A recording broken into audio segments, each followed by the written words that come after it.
Bienvenidos a Contracorriente por Rompeviento Televisión por Internet. Soy Luis Hernández Navarro y para conversar sobre las elecciones que se realizarán en Bolivia este domingo, nos acompaña el embajador del presidente Evo Morales, José Crespo. Digo embajador porque en el corazón de muchos mexicanos él sigue siendo el embajador después del golpe de Estado. Y digo presidente Evo Morales porque fue destituido mediante un golpe de Estado que esperemos las elecciones de este domingo vuelvan a poner en su lugar. José, muchas gracias por estar con nosotros en este rompeviento, en este contracorriente. Gracias, querido Luis, por la invitación y por medio tuyo, por supuesto, saludo a todas mis hermanas y hermanos mexicanos que nos han cobijado, que nos han ayudado, que se han puesto al lado nuestro en este gran movimiento de recuperación de la democracia después del golpe de Estado de noviembre del año pasado. Este domingo va a haber elecciones en tu país, unas elecciones muy complejas en medio del coronavirus, en medio de un golpe de Estado, en medio de denuncias, amenazas. ¿Cómo caracterizarías tú este clima que existe previo a los comicios? Bueno, mira, yo digo hay una campaña electoral feliz y una campaña de violencia que no ha parado desde el último tiempo. Es decir, esa dicotomía es la que encontramos en los medios de comunicación, en las redes, en las calles de Bolivia, y pese a todo eso, sabemos que es imprescindible estar en elecciones este domingo 18, ¿no? Unas elecciones en las que participan ¿cuántos partidos políticos? ¿Cuántos proyectos? Fueron ocho proyectos, quedan 6. El Movimiento al Socialismo, el partido de Evo Morales, que va con candidatos de Luis Arce y David Choquehuanca, que para todos fueron los 2 ministros más destacados del gobierno de Evo Morales, el ministro de Economía y el canciller de Evo. Y luego tienes, bueno, hubo 7 postulaciones de derecha y ahora solamente han quedado 5 más, porque 2 de ellas, 2 y 3, es una discusión en medio, han resuelto bajarse de la candidatura para apoyar al segundo, a Carlos Mesa, ¿no? Eso es lo que tenemos en los hechos. El MAS en la izquierda y 5 candidaturas, 1, 2, 3, 4 candidaturas todavía de derecha presentes en la elección. ¿Qué indican las encuestas? ¿Cuál es el escenario previsible según estos sondeos? En Bolivia existe una experiencia, creo, muy interesante en el tema de encuestas. Respecto, por ejemplo, a la última elección de septiembre del año pasado, las encuestadoras disputaban quién se había acercado más a la realidad del voto. Esto ha ocurrido permanentemente y eso de alguna manera es presión para mostrar que hay alguna seriedad en estas encuestas. No en todas, porque se nota claramente cuáles no alcanzan ese nivel, pero existe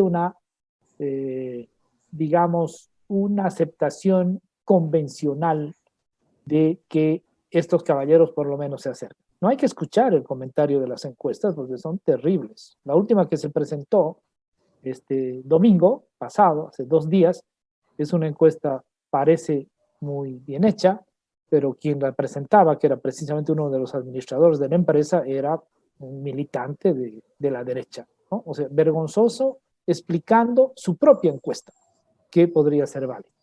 Si queremos tener un panorama si me permiten, yo mostraría las últimas, las de octubre, después de que se baja la presidenta de facto de Bolivia, se baja de las elecciones y cede sus votos al segundo. Si tú me permites, Luis, podemos poner en la tabla para que los televidentes y quienes siguen, miren ustedes las últimas 4 encuestas, ¿sí? Si vemos en pantalla las últimas 4 encuestas publicadas 2 de octubre, 8 de octubre, 9 y 11 de octubre, las 4 nos están dando un porcentaje para Luis Arce 44.4, 42.2, 42.9 y 44.9. Es decir, no es posible que 4 encuestas tengan datos similares si es que no estamos hablando de tendencias, ¿no? Así llaman, de tendencias más o menos serias. Y el segundo, Carlos Mesa, 34, 34,6, 34,2 y 34%. Esto quiere decir que, y para Bolivia esto es muy importante, que el primero sobrepasa el 40% y tiene una diferencia mayor al 10 respecto al segundo. ¿Por qué esto es importante? Porque en Bolivia hay balotaje, o sea, segunda vuelta. Si el primero logra tener 50% más un voto, pues ha ganado en primera vuelta. Pero si no ocurre eso, debe tener 40% y una diferencia de 10 respecto al segundo para poder ganar también sin segunda vuelta. Si no ocurre eso, 50% o 40 con diferencia de 10, lo que establece la norma electoral boliviana es que se debe ir a una segunda vuelta entre los dos primeros, entre el 1 y el 2. Un poco es eso lo que está ocurriendo. Diría yo que hay una coincidencia muy fuerte en estas 4 encuestas y las 5 anteriores, que ya son 9 las más serias que se han presentado, para mostrar que este es el panorama. Y este panorama no incluye, porque una encuesta no puede hacerlo, lo que va a pasar con el voto en el exterior.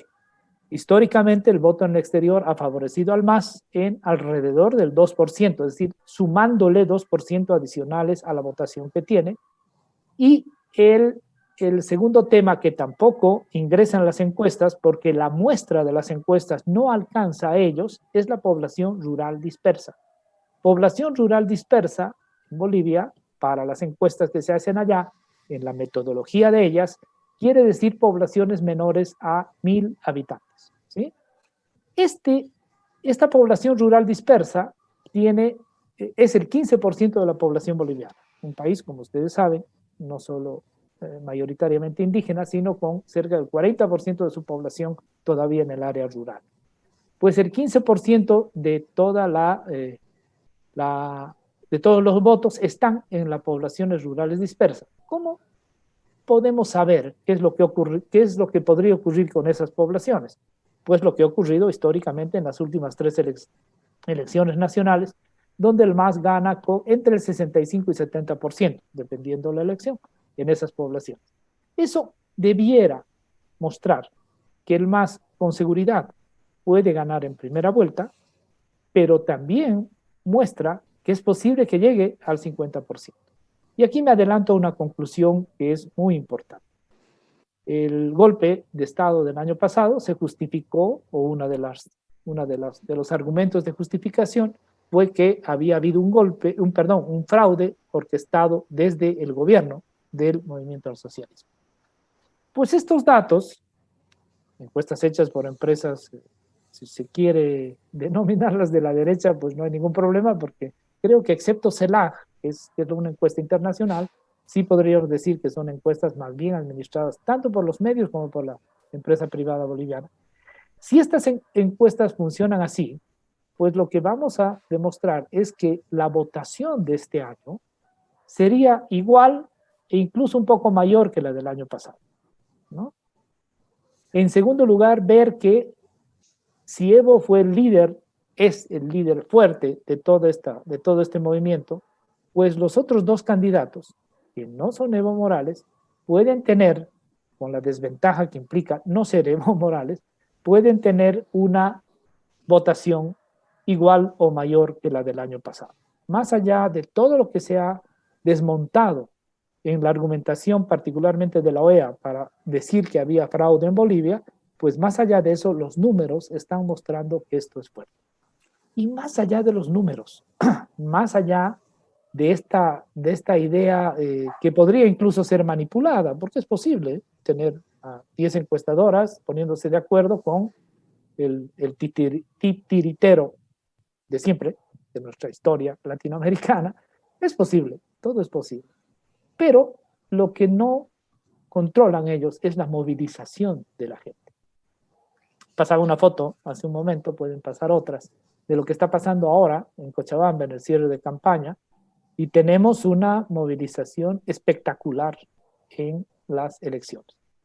Yo vengo de haber vivido todo el proceso desde el año 2003 y hacia atrás.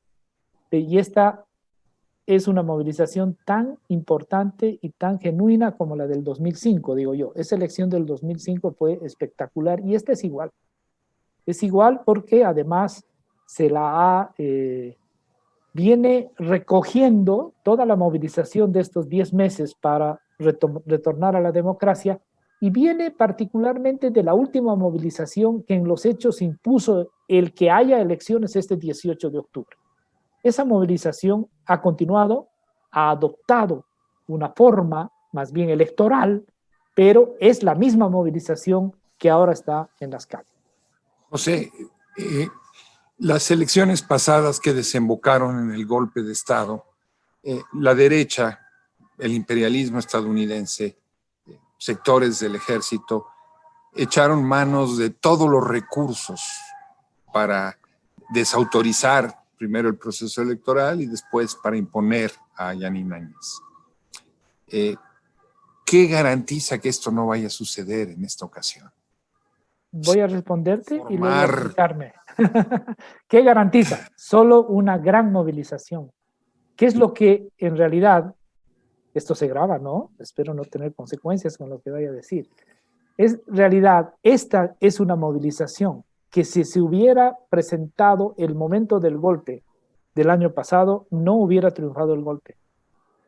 Lo digo con absoluta seguridad. Esta movilización es la garantía de que es posible en democracia tener nuevamente un gobierno popular. Es cuestión de mirar los tweets y mirar lo que está ocurriendo y por supuesto nosotros tenemos contacto directo para ver cómo está esa campaña. Esta movilización es la única garantía, no hay otra garantía. Diría que nos ayuda la comunidad internacional para mirar las elecciones, para observación electoral en redes, que no la conocí, pero me ha encantado que haya observación electoral en redes, porque es posible controlar además ahora desde las redes un poco el proceso, o sea, presionar, ¿no? La actitud, por ejemplo, de la Unión Europea ahora es muy interesante, ha mandado una buena misión, cuando en la anterior oportunidad fue más bien parte, ¿no?, de las instituciones que, si bien no propiciaron, no avalaron, pero sí dieron lugar al final a que se sustentara el golpe de Estado. Pero en este caso no. O sea, yo creo que hay más bien una buena actitud del contexto internacional que ayuda a esta movilización. Esas son una gran garantía y una pequeña garantía. Pero frente a un panorama que te plantea la derecha, decía, hay una campaña feliz, esta que han visto en algunas fotografías, y una campaña violenta, que es lo que en realidad está ocurriendo en Bolivia. Ayer han detenido a una candidata diputada en el Plan 3000 de Cochabamba, o sea, la persecución política sigue, los presos políticos continúan, los grupos parapoliciales y paramilitares violentos en las calles siguen dañando la campaña y las casas de campaña del MAS, particularmente donde ellos son fuertes, o en la ciudad de Sucre, que se han tomado el centro con violencia, con fuego, con una actitud, por supuesto, todo permitido por la policía, ¿no? O sea, yo diría que incluso en algún momento utilizan logística de la policía para tener este tipo de acciones. Eso sí conocemos que ocurre en América Latina. No hay otra garantía. Y esta garantía de movilización pues implica control del voto en los espacios, en los recintos electorales y demás, aspecto que se está organizando, creo, debidamente, precisamente por la movilización popular, ¿no? En el golpe, José, en contra del presidente Evo Morales, desempeñó un papel muy importante el ejército. Y diera la impresión de que por parte del MAS, por parte del gobierno, hubo una subestimación sobre las tendencias golpistas dentro del ejército. ¿No será que estas tendencias golpistas se mantienen? ¿Hay alguna posibilidad de que se fracture el ejército en unos comicios como los que vienen? La primera parte de tu pregunta sí te la puedo responder, la segunda no. Bueno, sí, no se tomó en cuenta, como debíamos haberlo hecho, lo que ocurría al interior del ejército. Ni duda cabe, porque de no haber cometido esa imprudencia, pues hubiéramos tenido la realización de un golpe con mayor dificultad, o con más dinero, no sé, pero bueno, ahí hay que ver. Entonces, eso sí ha ocurrido y creemos, ¿no es cierto?, que no se ha desmontado esa idea general de lo que es el ejército en Bolivia.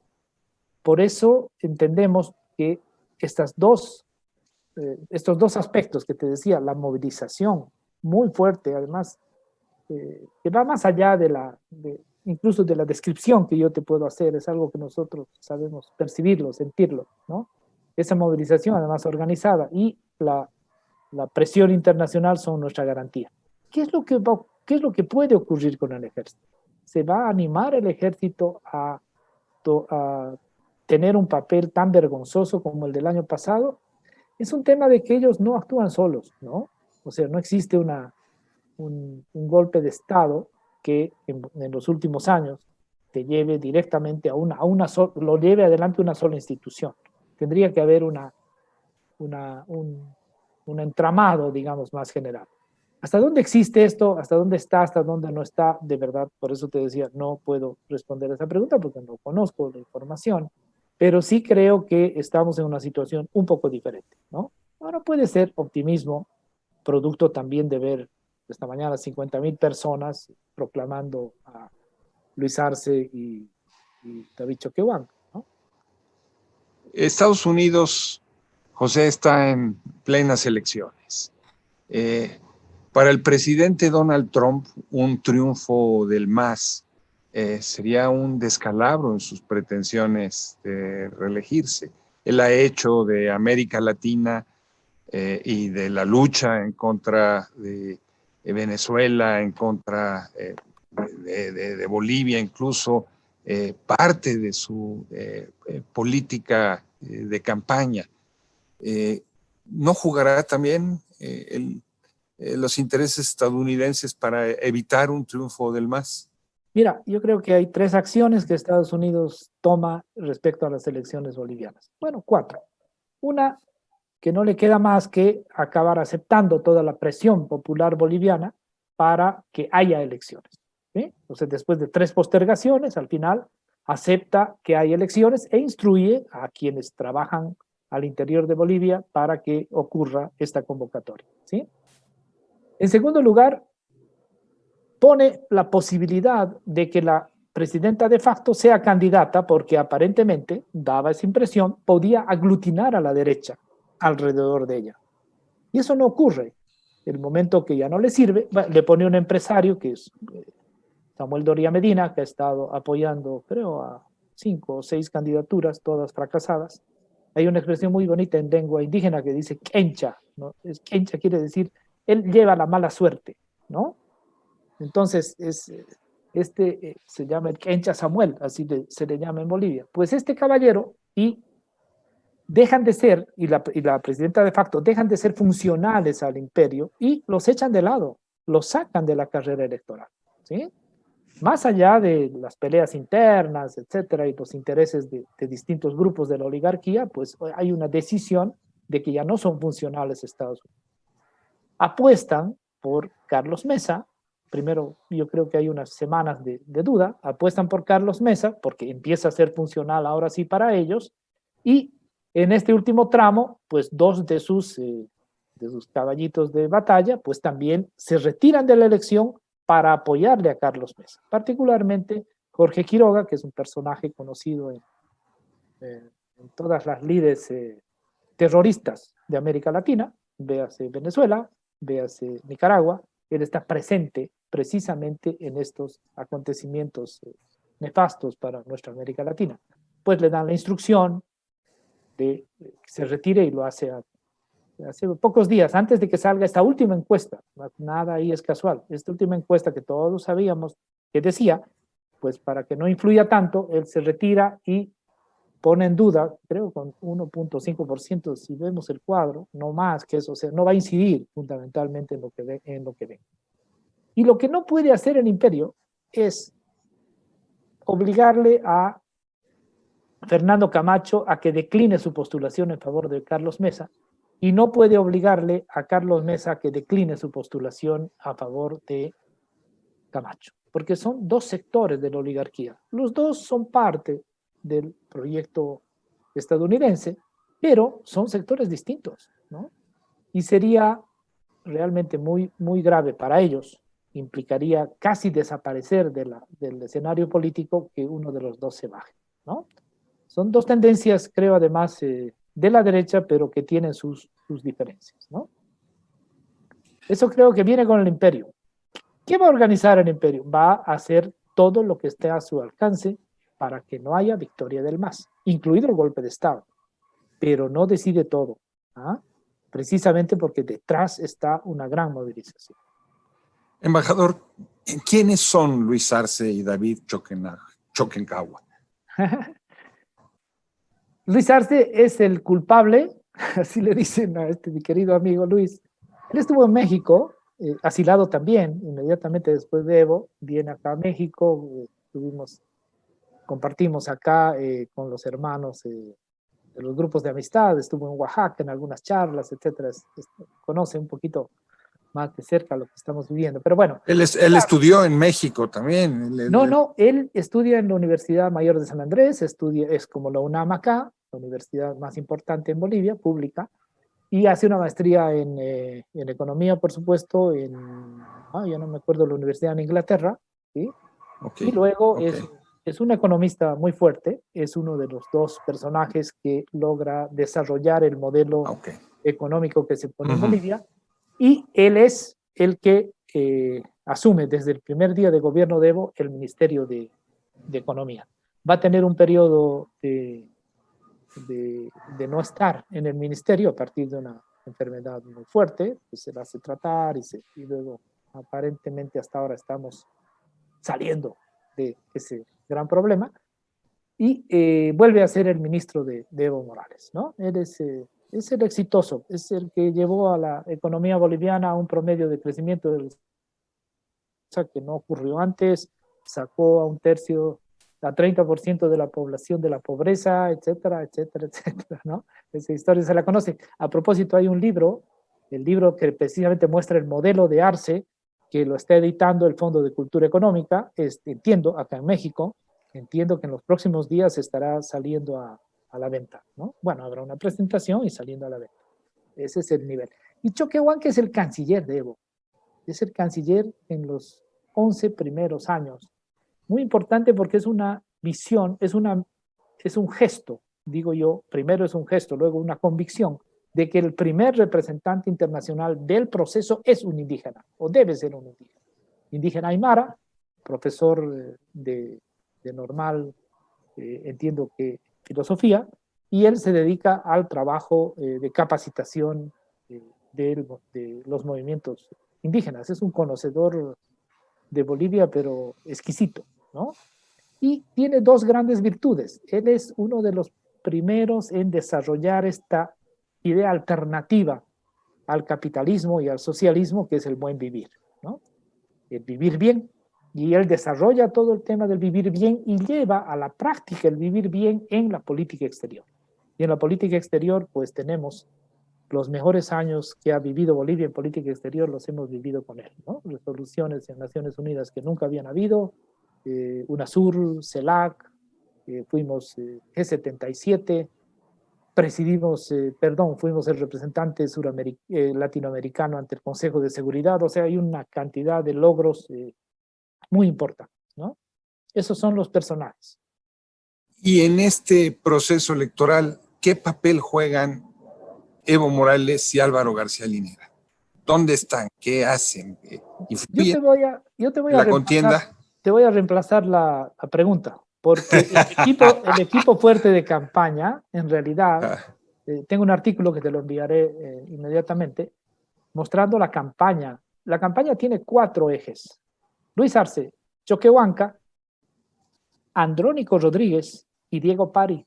¿Quiénes son estos 4? Son los 4 personajes que después de Evo, entre fin del año pasado y principios de este, las organizaciones sociales del país entero eligen a 4 candidatos. No dicen presidente este, vicepresidente este, pero los eligen ellos 4. Andrónico, y el cuarto es Diego Pari. Diego Pari es el último canciller de Evo Morales, ¿no? Indígena también, pero es indígena quechua, más bien de la parte de Potosí, ¿no? De la zona minera, ¿no? Y ellos 4 son los que en realidad van a armar y van a estar en la campaña. El mismo día puede estar el binomio junto o separados, pero al mismo tiempo tú lo tienes en Tarija Andrónico representando al binomio en una proclamación, o a Diego Pari, no sé, en algunas comunidades o ciudades intermedias en Potosí. Andrónico, dirigente de los cocaleros. Es el segundo, es el vicepresidente de la confederación o federación de las 6 federaciones del trópico de Cochabamba. Evo Morales es el presidente, él es el vicepresidente. Andrónico entiendo que no tiene 30 años, o un poquito más de 30, no más, ¿no? Es un chiquillo, quizá por eso no fue candidato, ¿eh? Porque era muy chiquito. Pero bueno, ahora él aparece muy fuerte, porque es en realidad, tiene esa idea de representación de juventud, es muy importante. Y ahora sí respondo. Evo y Álvaro, desde Buenos Aires, porque están refugiados allá en Buenos Aires, pues Evo es el que preside la campaña, el que dirige la campaña electoral.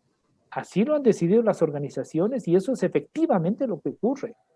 Él es el que con un equipo desde Buenos Aires, desde La Paz, desde otras ciudades también, porque ahora sí podemos, esto que estamos haciendo tú y yo ahora, se lo puede hacer para preparar y dirigir y organizar y operar una campaña electoral.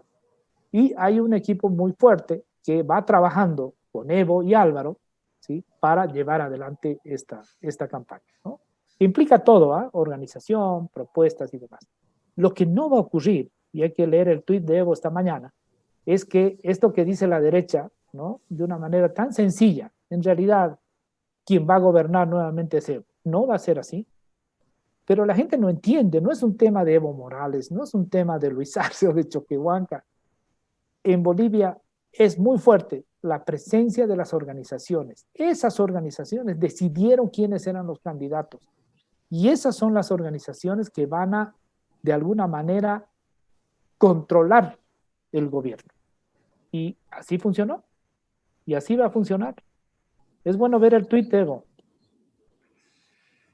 Nos quedan 2 minutos, embajador. Saca tu bola de cristal, por favor, y anticípanos el escenario este domingo. Este domingo más va a ganar la elección. La bola de cristal no me deja ver si con más del 50% o en primera vuelta con más del 40% y diferencia mayor a 10%. Vamos a estar en una situación muy delicada el momento que ganemos la elección, porque eso no implica que pare la violencia, no implica que algunas otras iniciativas de la derecha se vayan a potenciar, pero yo creo que cuanto más fuerte sea la victoria, más fácil va a ser entrar en una lógica de gobernabilidad democrática. No estoy usando mal la palabra, se llama gobernabilidad, ¿no? Implica muchas cosas, ¿no? Embajador José Crespo, como siempre, es un gusto escucharte. Muchas gracias por la claridad y por precisión con la que nos explicas un fenómeno tan complejo como el que se vive hoy en tu país. Muchas gracias. A ti y ustedes y a todos los hermanos y hermanas mexicanos, que no me canso en decir, nos han acogido y nosotros estamos agradecidos por los últimos y por los que llegaron en varias de las corrientes migratorias hacia acá. No en balde sigue siendo el embajador. Y ustedes, amigos, amigas, muchísimas gracias por su amable compañía el día de hoy, aquí en A Contracorriente por Rompimiento Televisión por Internet. Los esperamos la próxima semana.